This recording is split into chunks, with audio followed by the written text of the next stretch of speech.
Hi there. Section 11.3 is on contingency tables, which are basically matrices.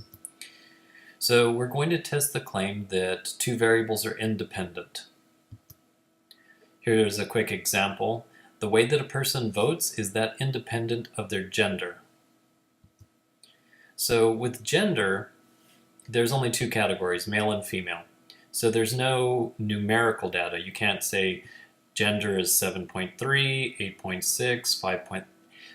So consequently, we can't use linear correlation, which was another way that we compared two variables. So we're going to organize the data in a contingency table. And here's an example. And I just made the numbers up for this.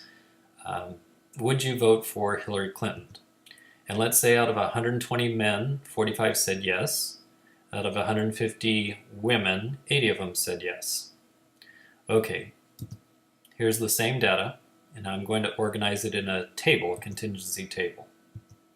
So the categories on one side are the gender, so men and women, and then whether they said yes or no.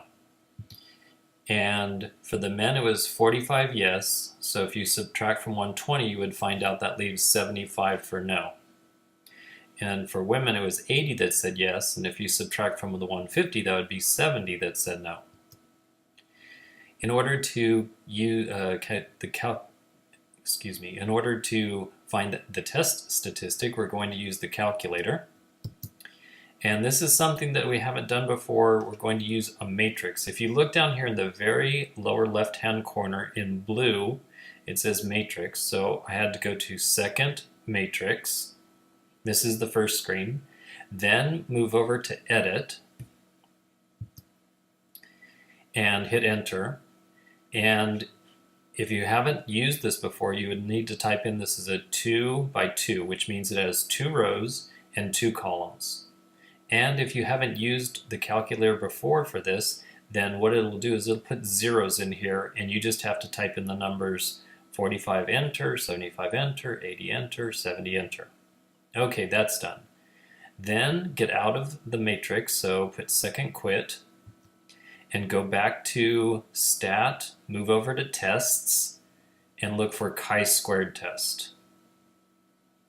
All right, when you do that and hit enter, then it should look like this. So the observed values, which are these values right here that we observed, are in matrix A, and the calculator is going to put the expected values in matrix B. The idea with the expected values, and sort of the idea of this whole thing, is we are trying to say that gender has nothing to do with whether the person said yes or no. If that's true, these numbers should have been split evenly. So in theory, these wouldn't be lopsided, they would be evenly split. Like with the women, it's almost evenly split. With the men, it's not evenly split. So most likely there is some gender bias or whatever you want to call it. There is some effect between gender and whether or not they would vote for Hillary Clinton. Okay, then on to actually right here in this black bar, the calculator was flashing calculate, so hit enter right there, and then it'll tell you the test statistic, 6.722, and also degrees of freedom.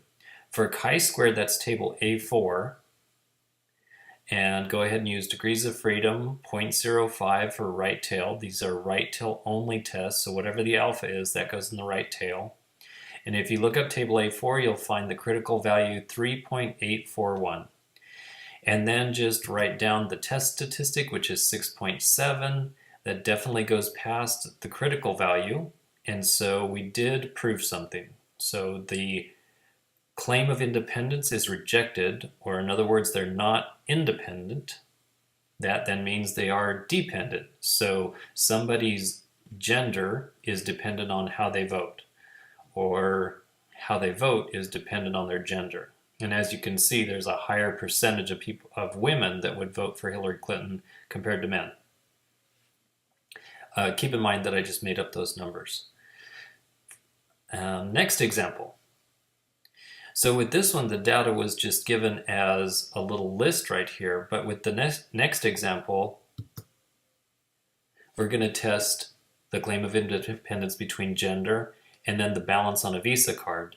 So with balance on a Visa card, you can have all kinds of numbers, 235, 122, etc., etc. Okay, so first of all, you need to count how many men are there and how many women are there. And this one is split right here, so that's going to be easy. Just count how many men, how many women. And then you need to divide this data sort of in the middle. So what I'm going to do is use the median. So I typed all of these into a calculator. I found the median. It was 624. So you don't have to use exactly 624. I'm actually going to use 625.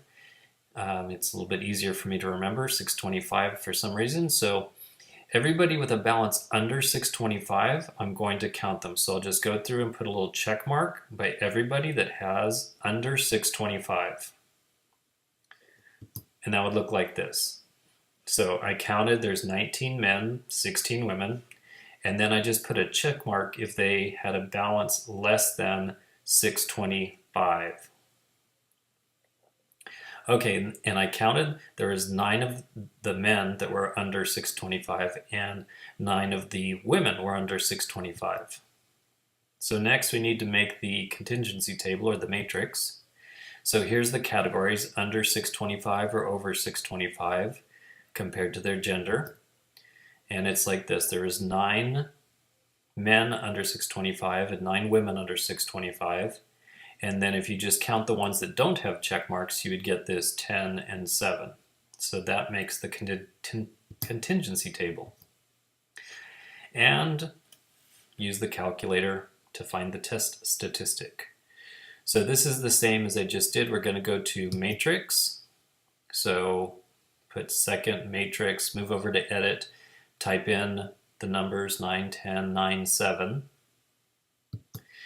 And then again, go to stat, move over to tests, and go to the chi-squared test. It's going to, this part should always just say observe matrix A, expected matrix B, and then calculate. And the test statistic is very small, 0.274. Degrees of freedom is 1, that means the critical value is the same as last time, 3.841. And if you write down the test statistic, you'll see that it lands way over to the left, not even close to the critical value, so that's going to be fail to reject. So that's basically saying that no, we didn't find a major difference between men and women when it comes to balance on their Visa card. Everybody's in debt. Okay, so that's section 11.3.